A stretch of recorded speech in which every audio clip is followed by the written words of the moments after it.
what happened on the day of the insurrection, and they do some sort of like visual investigation. I know the president likes to say it's the failing New York Times, but frankly, I find that they do some pretty cool stuff. So here is a nice little map showing, let me see if I can make this a little bigger for myself. Oh, yeah, that works pretty well, right? If I do that. Yeah, okay. So this shows you, you've got Trump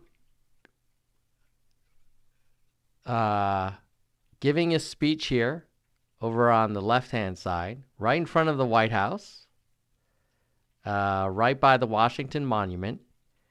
And then after he gave the speech, there were three sort of formations of people, one coming down Pennsylvania Avenue, one coming down Constitution Avenue, and one walking along the National Mall.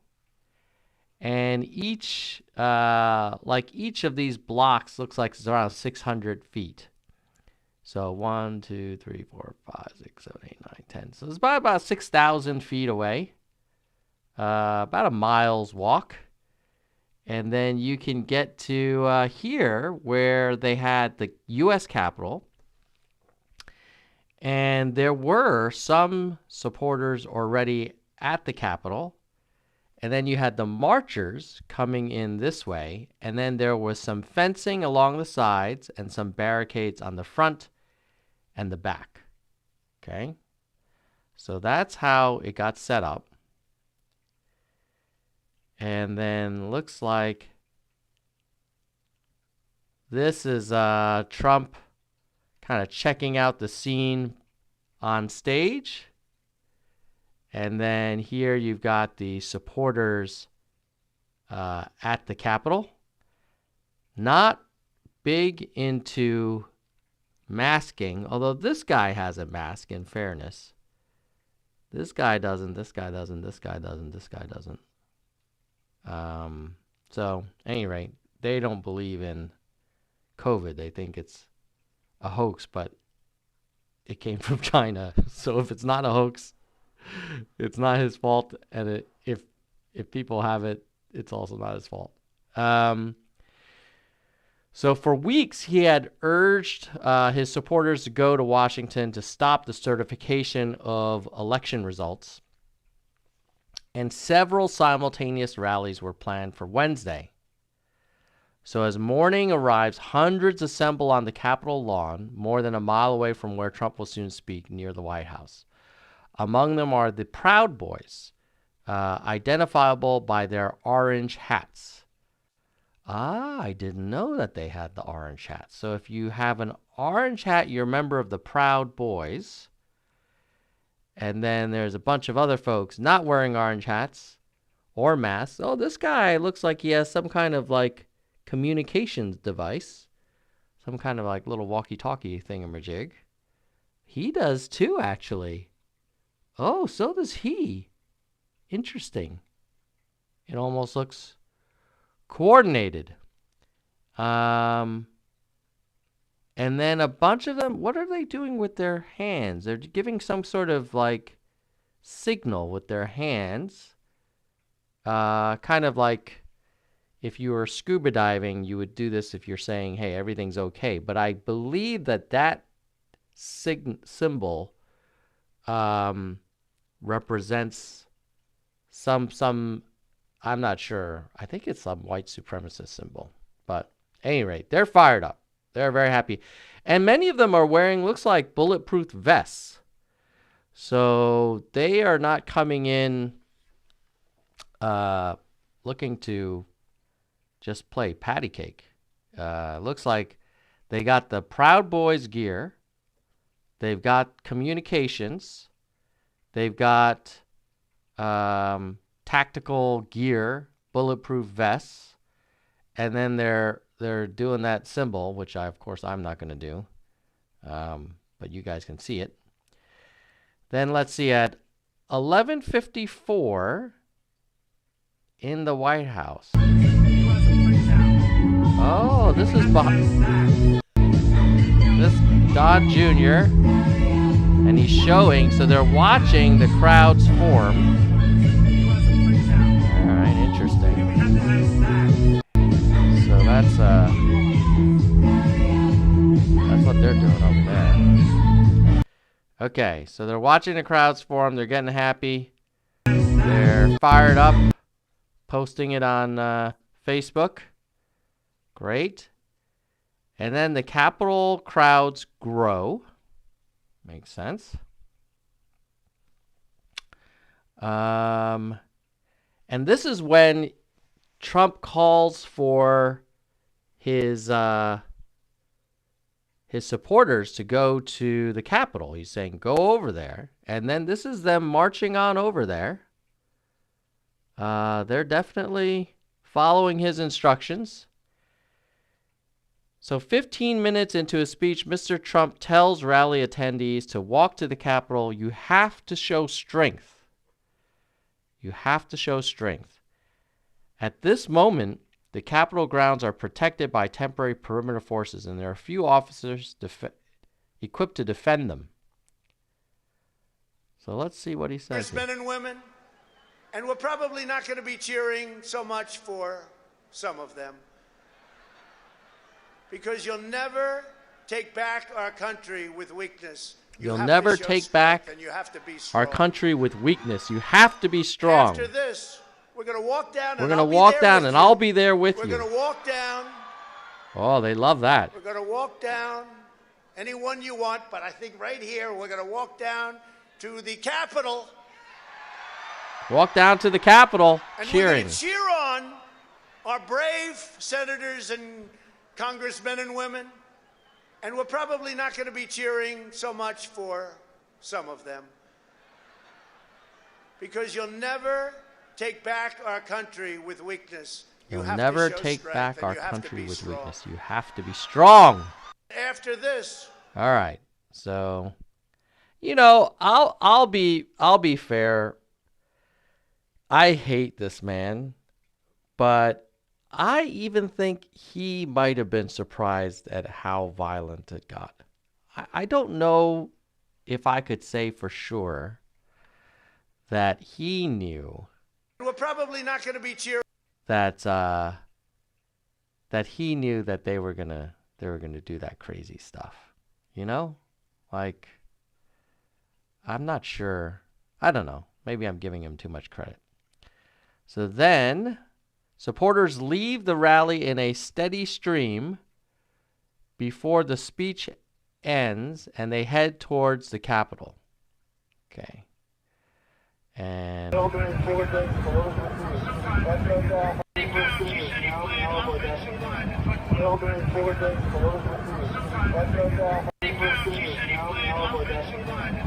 right. So there they go. As they arrive, another crowd of Trump supporters that has already gathered along the west perimeter becomes more agitated. Okay. Normally, I'm in a Buckeye game lot, and everybody knows I'm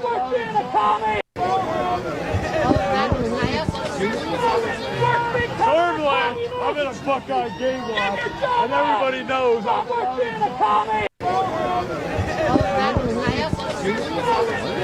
Normally, I'm in a Buckeye game lot, and everybody knows I'm They're yelling a lot about commies and gays and holding the American flag. They're pissed. Around this time, a pipe bomb is reported at the RNC building a block from the Capitol. Another pipe bomb is discovered nearby at the DNC headquarters. So here's the Capitol. I guess west of it was the White House.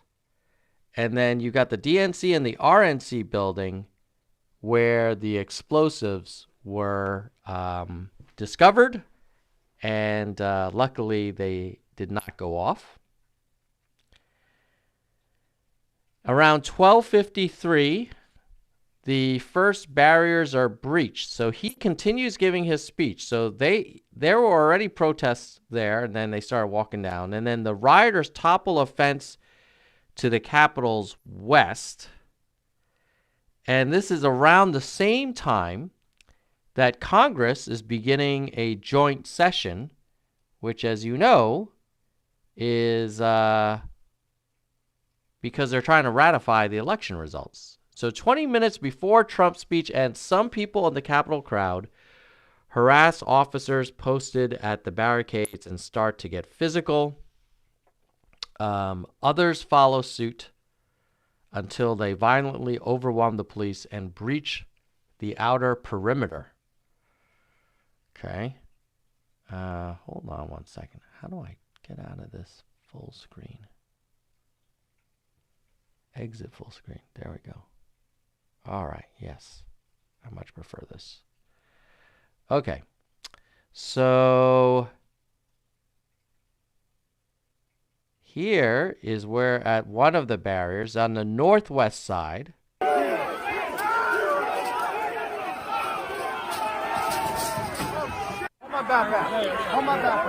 my backpack. I think that's the equivalent of hold my beer.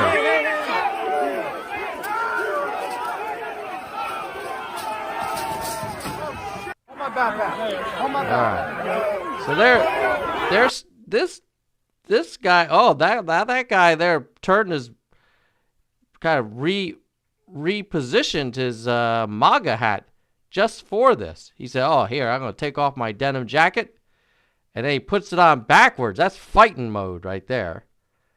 Probably been to the gym. All right. The mob quickly breaks through 3 additional barricades, forcing officers to retreat back onto the West Capitol steps. So you see here is where they had the barricades, and then here is where they penetrated it, and then the Capitol Hill police have to retreat to the Capitol steps. So they've breached the first barrier. And then, of course, over here, you've got other supporters gathering. And as a reminder, there is a joint session of Congress convening in the House chamber at the moment.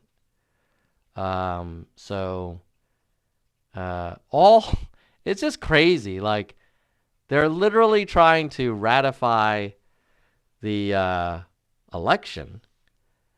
And here we are,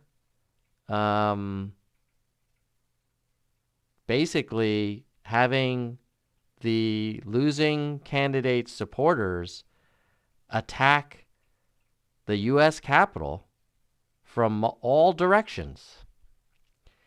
Once at the steps, the group clashes with a small contingent of officers. After a few minutes, police in riot gear arrive to help control the crowd. Okay, so here comes the support in riot gear. Right cops in. Okay, so now they're chanting USA.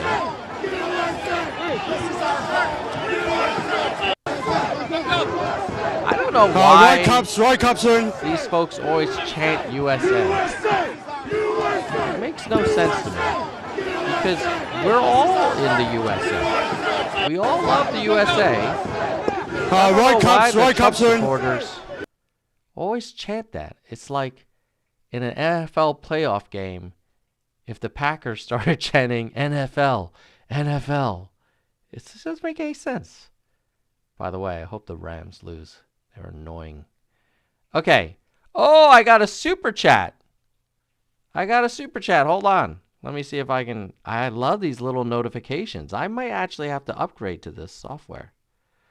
Let's see, add to broadcast. Ooh, I'm blocking the name though. Please at Tesla speed pair. What is this? Pair character stretching his arm forward, raising his thumb up. Oh, yeah, that might be some sort of signal. Oh, it's coded language. Gosh darn it. I should move this. Oh, I can move that. There we go. Josh Ring is saying that, Tom, you don't know.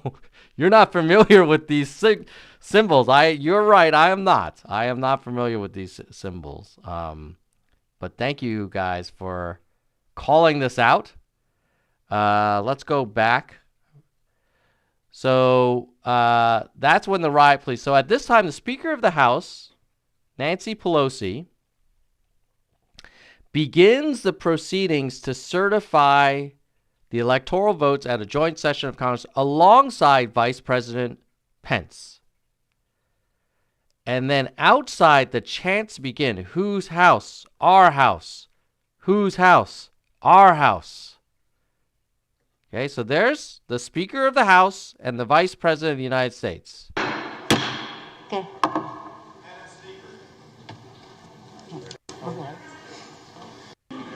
Let's go. Let's just start. She's like, "Hey, let's go.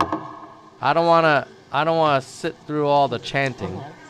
And Pence is ready. He's got a nice mask on. So credit to Pence, trying to set an example.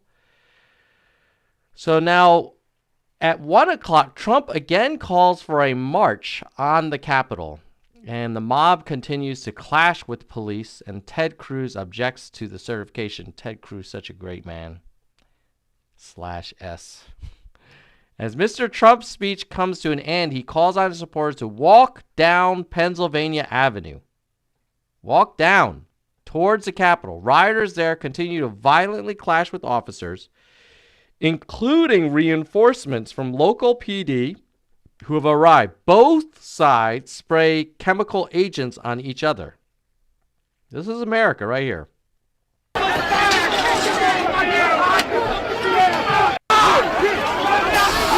Ooh. Oh, that's one of the radical Trump people actually sprayed the police with chemical agents. That dude. You guys see that dude? With that like yellow spray. Damn. Oh. Man. Okay. That's not a peaceful protest. I know some MAGA people say that this is very peaceful, but I don't know if I agree with that. Inside the Capitol, members of Congress seem unaware of the extent of the violence. So they're just having a meeting. They think they're there to just kind of, certify this election, get this thing done. Senator Ted Cruz argues that Arizona should be thrown out. What happened to the video here? Looks like C-SPAN didn't give it to us anymore. Minutes later, Chief Stephen Sund of the Capitol Police makes a request for immediate backup from the D.C. National Guard.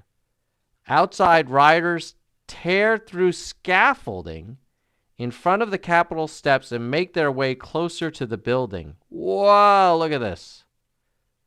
These dudes are serious. They mean business. Yeah. Oh, thanks for the likes, by the way. If you guys like and share, more people will discover this stream and on replay. So, yeah, you see all these crowds, and there's looks like 10 or 20 police.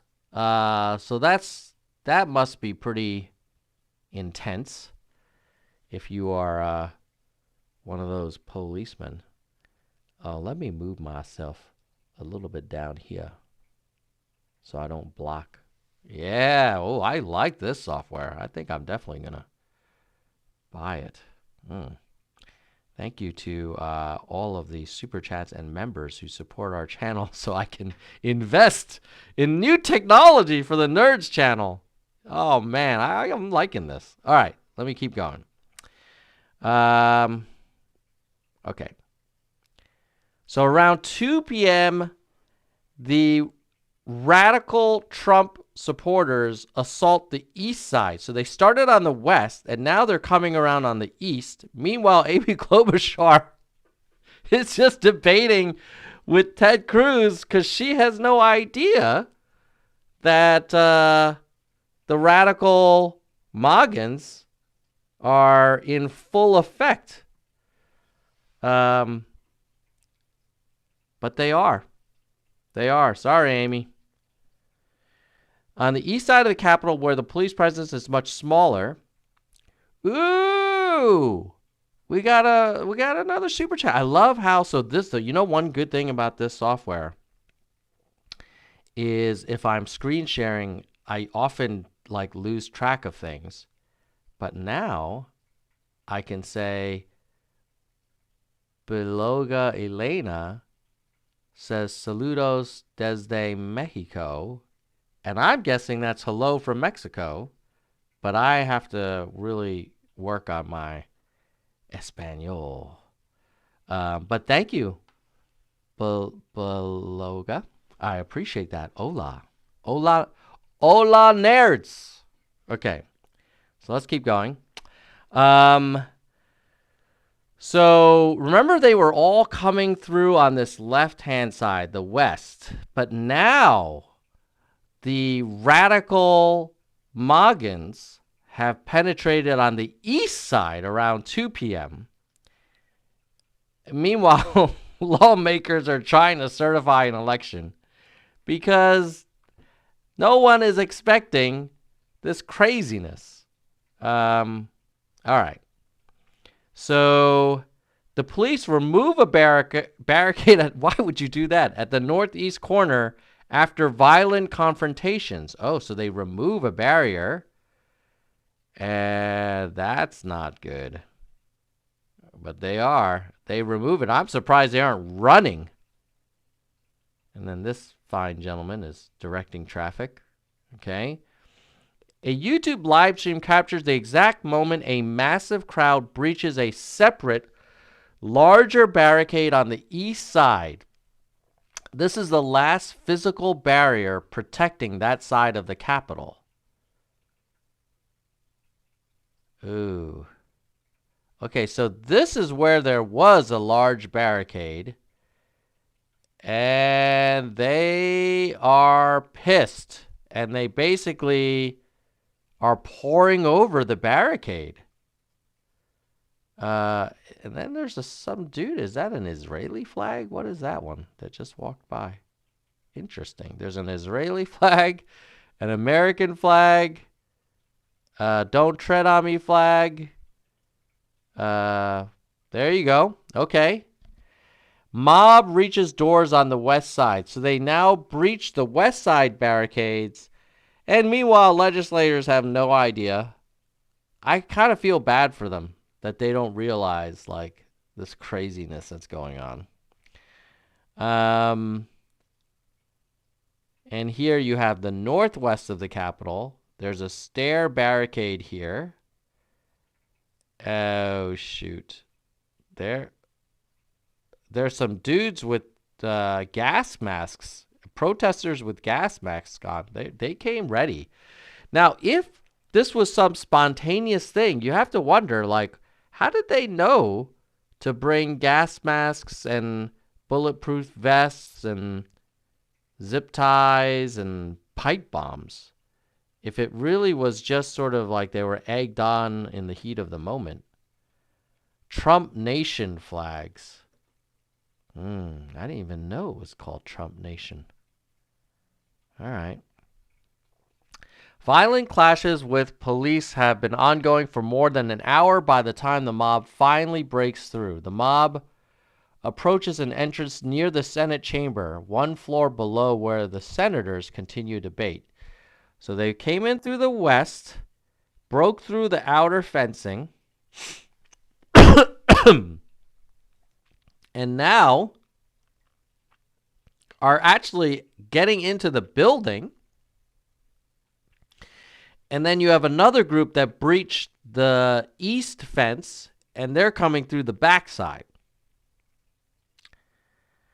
Rioters surround the building on both sides, but there's no indication that lawmakers know the extent of the breach. As the mob approaches the doors of the Senate wing, Senator Kristen Sinema, Democrat of Arizona, urges her colleagues to reject this meritless challenge and uphold the will of Arizona's voters.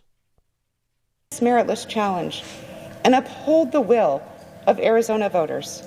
Thank you. I urge my colleagues to follow the example of Senator John McCain and so many others. Reject this meritless challenge and uphold the will. You know, it's kind of eerie how they're trying to conduct the business of the country in this sacred place, almost like a church. And they have no idea that there are crazy people, radical Trump right-wing, radical right, nativists, white supremacists, whatever they are, running around with Israeli flags and American flags, breaking into the building with gas masks and zip ties. Like, what would they have done if they had actually gotten their hands on Pelosi or Pence? Like, what would they have done to them? Okay, so they break into the building, and the senators continue debate. It's comical because it's like it's like two worlds. There's like chaos outside, and they're trying to like follow Robert's rules of orders and parliamentary procedure. Rioters on the west side break into the building at 2. 2 minutes later, they reach the stairs next to the Senate chamber, and then the Senate is called into recess. Thank you. My challenge today is not about the good people of Arizona. Oh, gaveling. And it will stand in recess until the call of the chair. We'll pause. Protesters are in the building. Thank you. Protesters are in the building. My challenge today is not about the good people of Arizona. And it will stand in recess until the call of the chair. Oh my God, you can feel We'll the pause. fear. Protesters are in the building. Thank you. You can feel it, right? You can feel that fear. They continue to stream into the building. They enter through a door and a broken window on the northwest side. Okay, there's the broken window and the shattered door glass. And they're coming in, and they've got their Trump MAGA flags, and they are entering a sacred place while the country's elected representatives are trying to conduct the business of the nation. And these so-called law and order lovers are acting like a bunch of deplorable animals. It's disgusting. It's absolutely disgusting. Ah, my God. All right. Riders chase an officer to the top of a staircase where there are entrances to the Senate chamber in both directions. So this dude is yelling into his radio, and this other dude is chasing him. The dude with the... Oh, damn.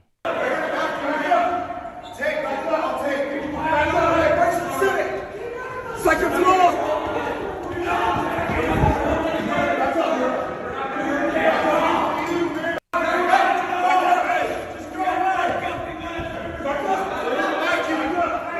Back up. Back up.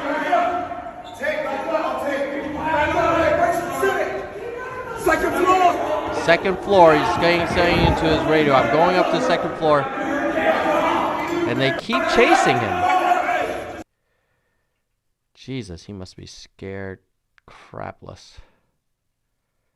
The officer leads rioters one way, and backup arrives while the police inside the chamber are still trying to lock the doors. So let's see here. You've got the mob makes it to the top of the stairs near the Senate chamber entrance. This is the face-off with the officers. And then another mob breaks through the doors and windows on the first floor. Crazy. Now the Senate goes into recess just as these dudes are making it near the entrance into the Senate chamber. I mean, you talk about the castle doctrine. You talk about law and order, and you break into your own capital because you lost? Because you lost? So pathetic. All right. Now rioters stand off with the police in the hall, feet away from the entrance. Senators are still milling inside. There's that same dude, that piece of work with the beard. If anybody knows the identities of these people, you should report them to the FBI. Because this dude looks like he has like a military helmet. This dude is giving the, hey, you got a problem? This dude, I don't know. This dude looks like he's hasn't shaved in a while. All right. So then after the breach, the siege continues. Thousands reach the Capitol. And this is our elected representatives hiding, probably freaking out, thinking to themselves, what in the Sam Hill is going on? There are thousands of radical right-wing MAGA invaders, insurrectionists, running around with Trump flags, and they have the audacity to have American flags. They are the last thing from American. If you love America and you love democracy, then respect it. Don't preach about how you get so angry when people riot and loot a Target, which I agree is terrible. But don't do this, man. This is the U.S. Capitol. This is 2 months after an election. This is after multiple recounts, after you lost 60 lawsuits. And you don't get your way, and you're going to freaking break in to the Capitol? It's just deplorable. They are deplorable. The people who did this are deplorable. Okay, more than 5 minutes after the first rioters break into the building, the House also goes into recess. Now the police are clashing. Others are trapped inside while rioters pound on the doors. Outside the building, the crowd grows as attendees from President Trump's rally continue to stream in. The mob becomes more violent, dragging and beating officers. 3 hours will pass before the sergeant at arms declares the building secure. This could have been even worse. My God. Whoa. That's a lot of pickup trucks. They have a whole train of pickup trucks. All right. So, let's go back to the... So, dude, I kind of like this new software. I'm digging it. Now, it doesn't tell me how many people are... Oh, yeah. There are 60 people concurrent and 26 who have liked it. All right. So, hopefully this was useful. Let me give special thanks to some people who make this channel possible. So, if you are watching and you are not a subscriber, first of all, please subscribe. Now, if you are a subscriber, maybe you're even a long-time subscriber, and you're like, hey, I like this Tom guy. Like, he makes some cool stuff. He's always investing in his channel. Well, that's partly because I have the benefit of the Nerds for Humanity members, and I'm very excited to let you know that we will be doing an ad campaign in the next few weeks on the David Pakman Show, using the channel member contributions to pay for it. And we did the same thing back in August when we advertised on Yang Speaks. I don't know if any of you guys heard that ad, but it was great because, it helped us grow our audience. And the more we can grow the audience, the more I can get big time guests. So I would love to get, my dream would be to get Romney or to get, we've had Andrew Yang on many times. We want to get him back. I would love to get Al Franken on here. I would love to get AOC. I'm not a big fan of, her style of Democratic politics, but I would love to interview her. So let me quickly give a shout out to some of the people who make this channel possible. So let me see if I can do a little. Oh, that didn't work. Hold on. How about that? Oh, yeah, look at that. Okay. So thank you to Kristen Slevin, who is our biggest supporter. And then at the VP level, thank you to VLam, JM Sap, Fat Lamb, Soldier One, Laura Lane, Joshua Frick, Patrick Dunn, Bike, and Mindful Skeptics. And then at the hardcore level, Mike Chang, Gene Lim, David, Tracy, DK, Landline, Phoenix, Jackalego, Kirsch, Mr. History Fan, Byram, Mona, Susan, Yang, Den, Robert, Dean, Stat Nerd, Galessa, and Jalacia. All right. And then at the entry level, we have Helen, Lisa, Sugar, Albert, Brandon, yes, Brian, Peter, Arez, your mom, Sophia, Jadwiga, Gail, Shake and Make, Mike CK. Oh, that's not Mike CK. Takes me a while to get these things. Doris, Emerald, Nell, Lori, Ben, Roger, Lisa, Christina, Vaughn, Tony, Rasta, Ryan, Jessica, James, Jalopy, Emma, Joel, Spirited, Hui, Stephen, Ira, Shoni, Philip, Jameson, Anderthird, Dr. A, and William Bustos. Anderthird, Dr. A, and William Bustos just probably joined yesterday. So very much appreciate that. And now I'm going to go back to boom. Oh, look at that. Keyboard shorty. You like the little transitions? A little bit smoother with this bad boy. All right.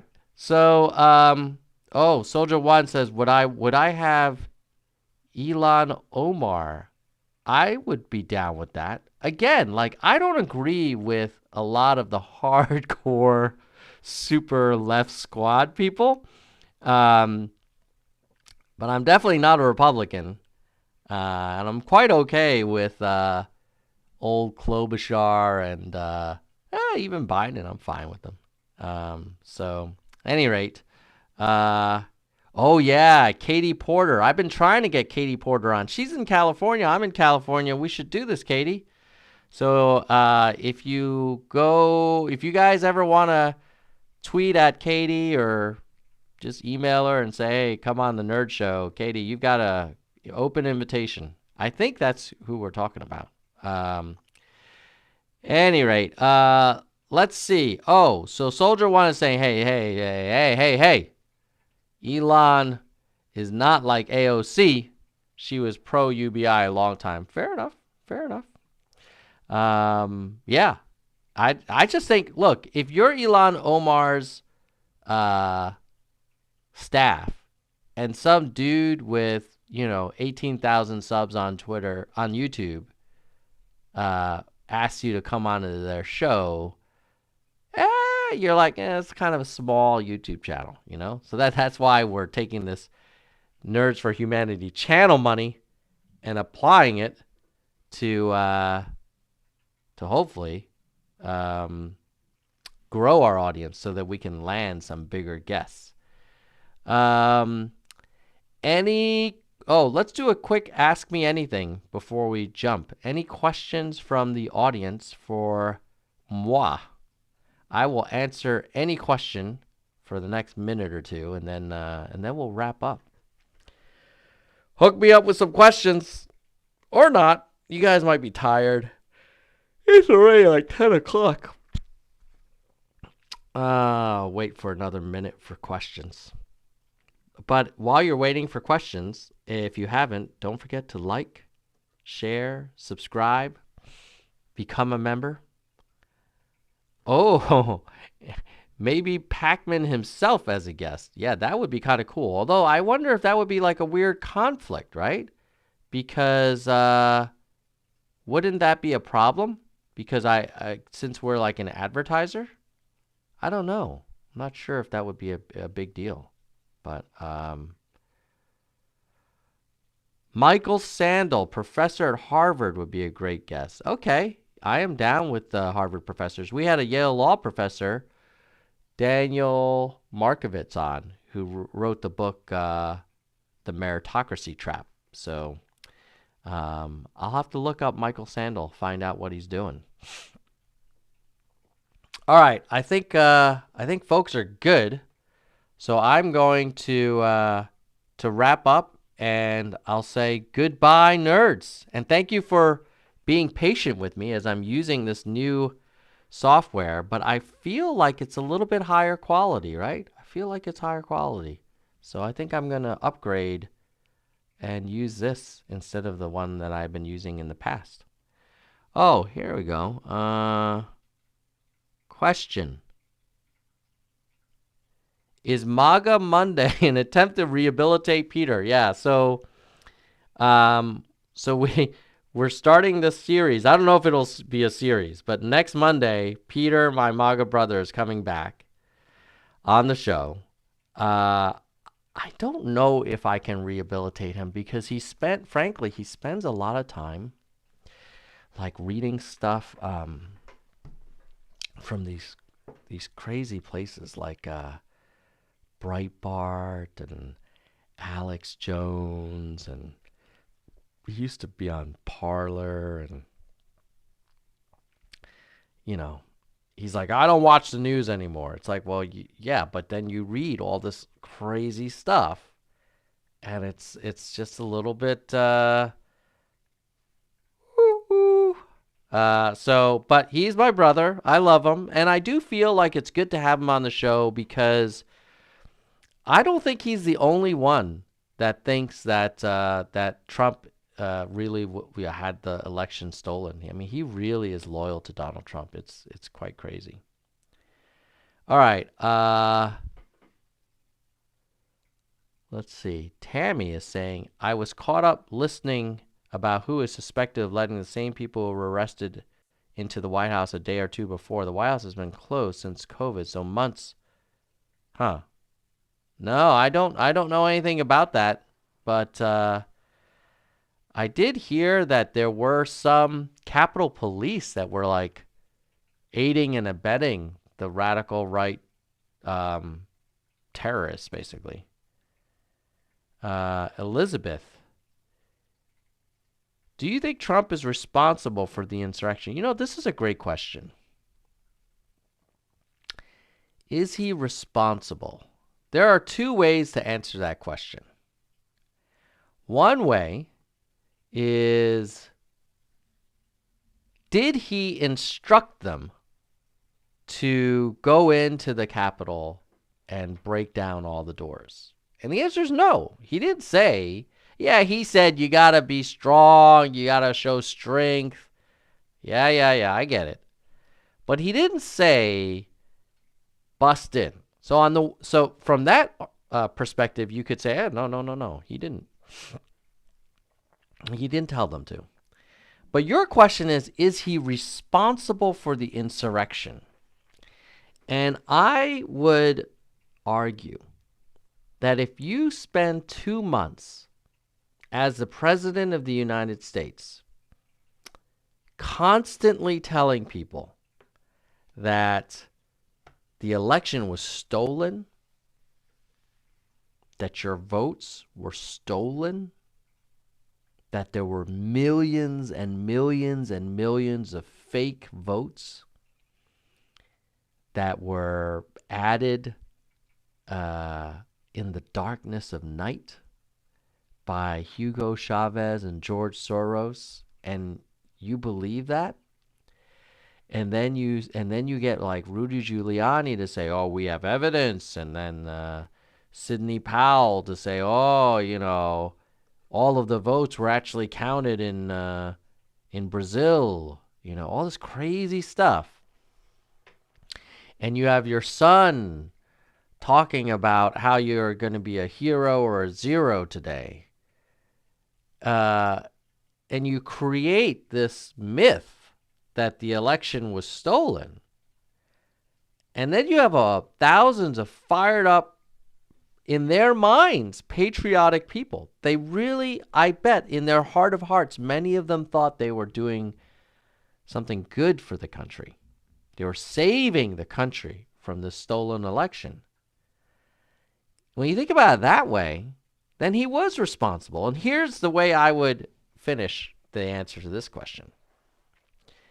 Had Trump conceded like a normal person the second week of August? Oh, sorry, so late. The second week of November?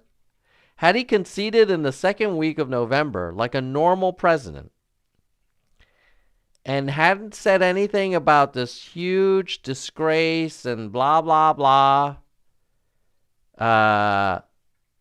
would the Capitol still have been invaded? And I think the answer is no.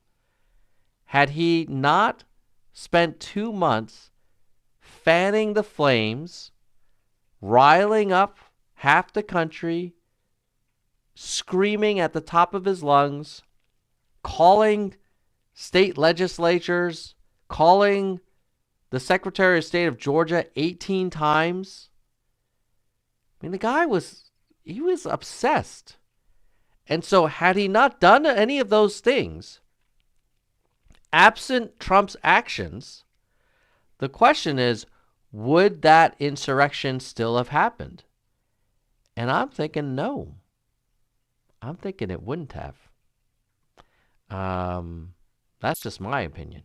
Like, if he had shut the hell up, would they still have broken in? If he had not even given that speech on the day of the insurrection, would they have broken in? I don't know. Maybe they wouldn't have. But definitely by sort of making these crazy assertions for 2 months and then giving the big speech on the day of and then telling them to march towards that Capitol,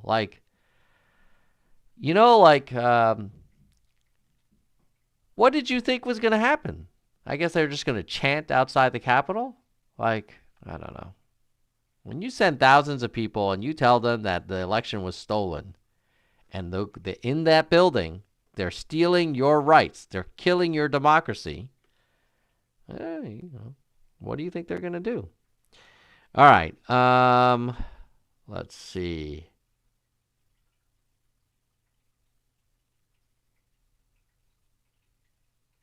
Trump uses doublespeak as a mobster. Yeah, he does. He does.